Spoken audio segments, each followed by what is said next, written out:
नमस्कार मैत्रिणींनो, तर आज आपण जवळ्याची चटणी रेसिपी बघणार आहोत। त्याच्यासाठी आपण कढई गॅसवर ठेवली आहे आणि त्याच्यामध्ये आपण जवळा घातला आहे। तो छान लालसर असा थोडा भाजून घ्यायचा आहे।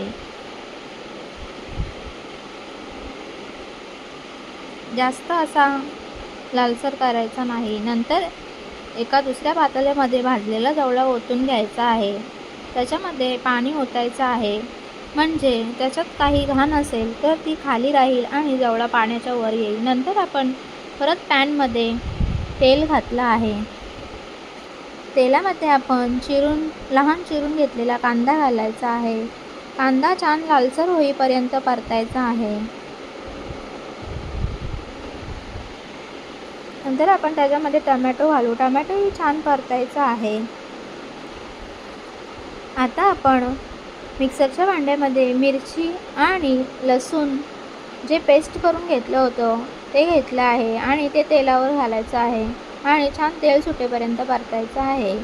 नंतर आपण अर्धा चमचा हळद, अर्धा चमचा गरम मसाला घालून मसालेही छान परतून घ्यायचे।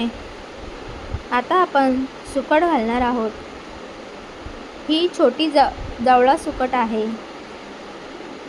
छान मिक्स करायची। नंतर आपण चवीनुसार मीठ घालायचं आहे।